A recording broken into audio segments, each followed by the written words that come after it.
Apérothéâtre, l'oubli, un texte de Guillaume Asson.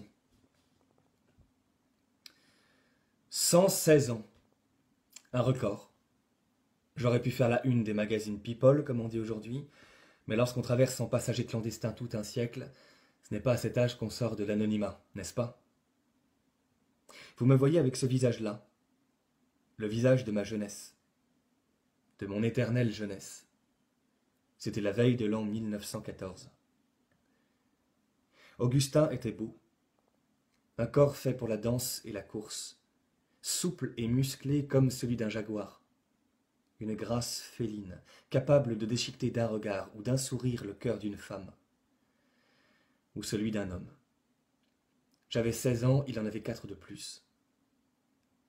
Un soir qu'il m'avait emmené à l'opéra assister à une représentation du Siegfried de Wagner, je lui dis que je ne comprenais pas qu'il puisse aimer ces chevaliers teutons en quête de surpuissance. Il m'entraîna soudain dans une alcôve et ferma ma bouche en y apposant ses lèvres. Un baiser, ça se donne, ça se cueille, ça se vole.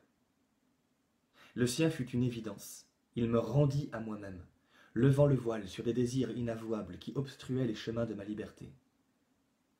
Aujourd'hui, quand je parle, cette bouche est encore sur la mienne. La guerre éclata quelques mois après. On partait faire la peau du Boche, lui faire ingérer ses saucisses par le trou de balle, faire de Berlin une banlieue de Strasbourg, et on serait de retour à l'automne. En ce plein été, dans les gares, les femmes avaient tressé pour le cou des soldats des colliers de fleurs qu'elles ne pensaient pas devoir transformer bientôt en couronnes mortuaires. Augustin partit comme beaucoup, en chantant, agitant le foulard blanc de la paix au bout du fusil, dans cette insouciance assassine qui préférera toujours les poupées de chiffon aux monstres annoncés, qui fait croire au Père Noël alors qu'il est en réalité le préposé au gaz, celui des tranchées et celui d'Auschwitz. Ainsi sont les hommes, aveugles et sourds aux loups qu'ils prennent pour d'inoffensifs caniches, avant que ceux-ci ne les mordent et les dévorent tout entiers.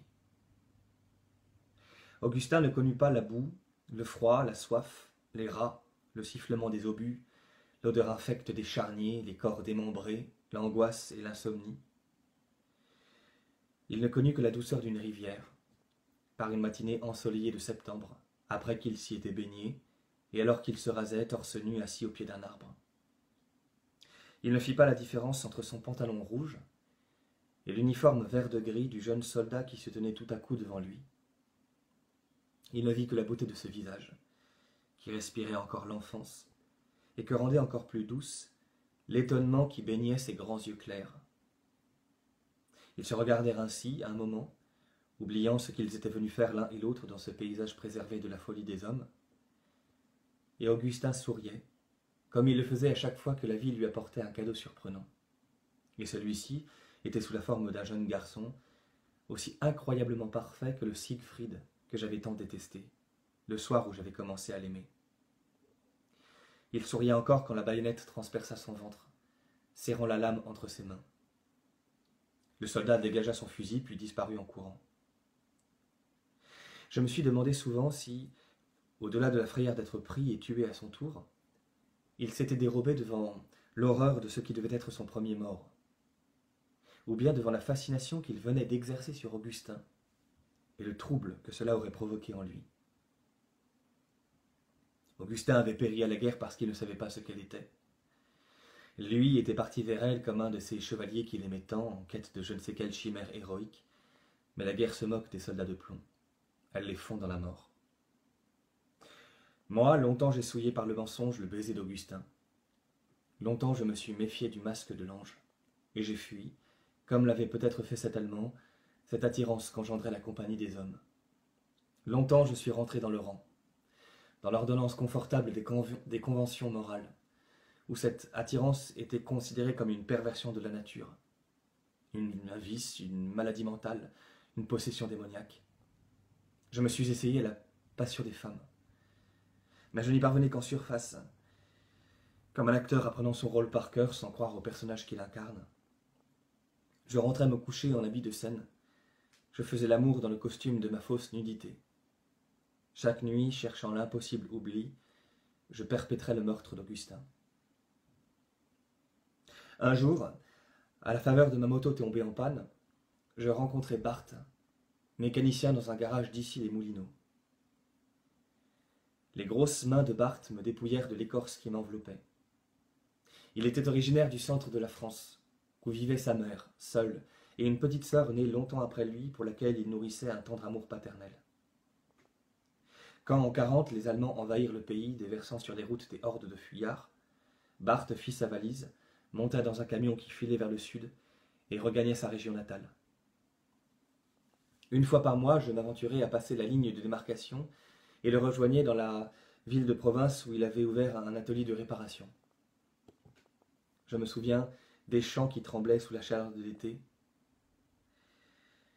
de l'odeur mouillée des meules de foin où nous nous adonnions à des plaisirs sauvages que j'avais désertés depuis Augustin. Nous vivions avec des œillères, comme des chevaux de trait, insensibles à la violente piqûre des mouches, impassibles au fouet qui les frappe, au juron qui les humilie. Un samedi de juin, pourtant, ce rêve inhumain nous rattrapa. Je n'étais pas avec lui, Bart partit comme à l'accoutumée s'occuper de sa mère.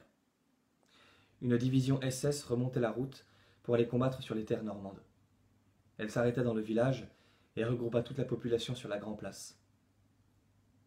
Sous la menace des blindés et des armes qui les poussaient, les hommes et les femmes continuaient à se causer comme au marché.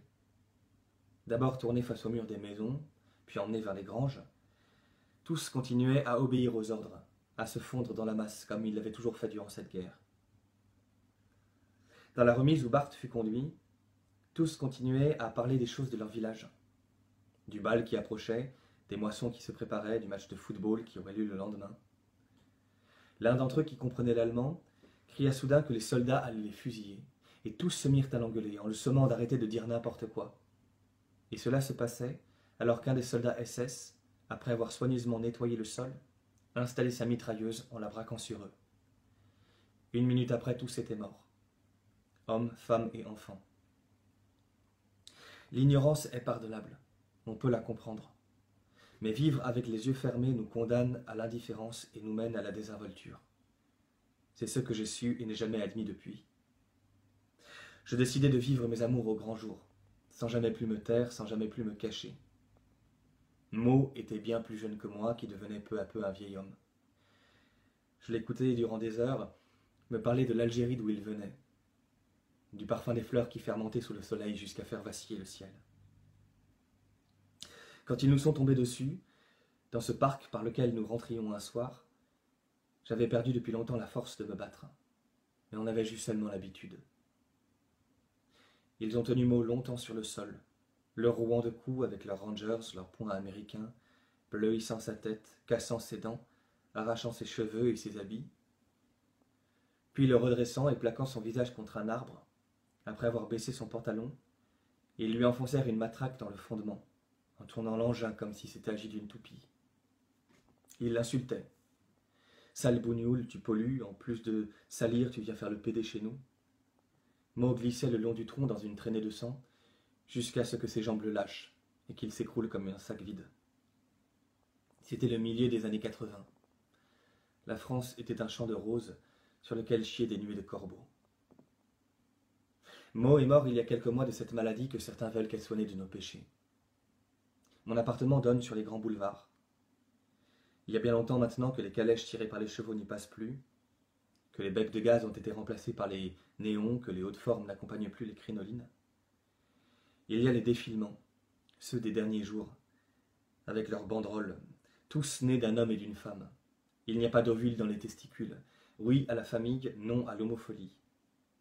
J'ouvre la fenêtre pour les regarder passer. Je sais qu'ils sont là, à mes côtés, nos mains mêlées sur la rambarde. Augustin, Bart et Mo. Tous les trois se tiennent silencieux, le regard perdu sur ces bataillons d'un monde ancien. Tous les trois connaissent mieux que personne ces épousseurs de livres de lois et de messes, fiers de leur justice immuable, celle qui légitime, pour la défendre, les cris des corbeaux et la morsure des loups. Tous les trois voient, sous le masque d'ange dont ces manifestants sont affublés, le regard d'acier de Siegfried. Tous les trois entendent le bruit des bottes marchant dans le pas de leurs souliers vernis. Tous les trois sentent monter de cette marée humaine l'odeur du sang, l'odeur de la chair à canon et du massacre des innocents. Tous les trois sont la mémoire de demain. Qui saura du bourreau qu'il tue 2 fois? La deuxième, par l'oubli. À votre santé, Azaloude.